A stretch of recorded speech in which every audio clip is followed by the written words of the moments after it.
So for example 3, it says find all real zeros for your equation. So our polynomial is x cubed minus 8x squared plus 11x plus 20. So according to our fundamental theorem of algebra, the degree of this polynomial is 3. So that means when we're done solving or finding the zeros, we should have a total of 3 solutions. So here's what we're going to do. We can use our calculators to at least get us started in the right direction. Now in this example, you could actually use your calculator for all of your solutions, but for right now, it's a good stepping stone into finding them in the future. So what we're going to do is type this in our calculator. And remember, whenever we're trying to type graphs, we always start with going to that y equals button and then going from there. So we're going to type in x cubed minus 8x squared plus 11x plus 20. Okay. So in your y equals, I'm going to pull this down here a little bit. Let's type in our value x, which is right next to the alpha, and to get that exponent, you want the caret. So x cubed, again, yours might look a little different depending on what version of the calculator you have, minus 8x squared. Some of you guys have that exponent that puts it in the top. Some of you, it stays as a larger number, plus 11x plus 20. I always like to just double check that I typed everything incorrectly, got my minuses and pluses correct. Okay. So then we're going to graph. And remember, these polynomials can look a lot of different ways. So I'm going to try to make mine look as close to yours as possible. So it does go off the screen, which is fine. All we're caring about is finding the x-intercepts, the zeros, the solutions. We call them zeros because the real solutions to your equation are these points on the x-axis. Those are your real solutions. Imaginary solutions can be anywhere, essentially not on the x-axis, but the real values are those places where your graph touches the x-axis. So here at -1, here at 4, and here at 5, that graph is touching your x-axis. So on your calculators, it's a little tricky to see this. So what we're going to do is go to your table.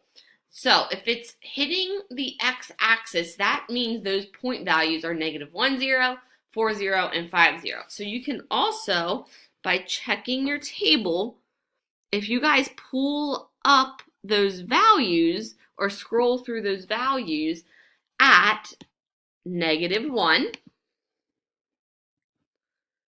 y is 0. At, let's say, I gotta type mine in, but at 4, your y value is 0.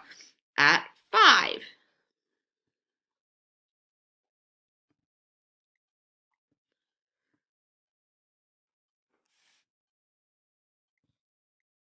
there we go, your y value is 0. So if you guys scroll through there, any place that you see a 0, those x values are actually solutions to your equation. So what's going to happen is, if you know, like I said, in this particular spot, we did find all 3 solutions, but that's usually not going to be the case. There are usually going to be some that are imaginary. So we can pick any one of those values to choose to divide our equation. So this is where your synthetic division comes into play. So we're still going to use all those coefficients to do the synthetic division. So 1, -8, no fillers here, 11, and 20. So it doesn't matter if you guys use -1, if you guys choose to use 4, or if you guys choose to use 5. If you've determined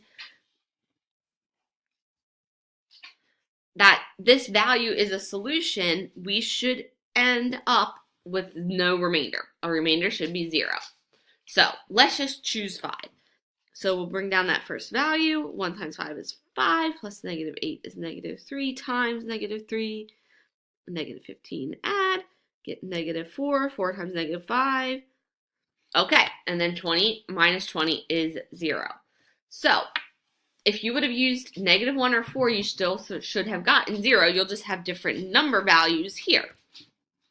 So that last value is your remainder of 0. So then we have minus 4, 3x, and x squared. So what's going to happen is we can factor or use the quadratic formula to solve what we have remaining. As soon as you get to that x squared, you guys know how to solve that. You don't know how to, you can't use the quadratic formula for a cubed polynomial, but when you get to that x squared, you can. We've also learned to factor, and this one, there's nothing wrong with using the quadratic formula, but if you can factor it, I would. So x minus 4 and x plus 1. So if you actually solve for both of them, you'll get x equals 4, x equals 1, and you already said, because we used 5.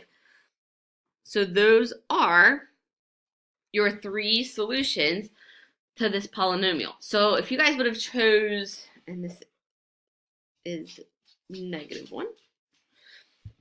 If you guys would have chose to like divide by 4 or negative 1, then you would have ended up with something that factored into 5 and 4 or 5 and 1, depending on which factor you use. But you should always get that remainder of 0 if the number you're dividing by is a solution. You won't get a remainder.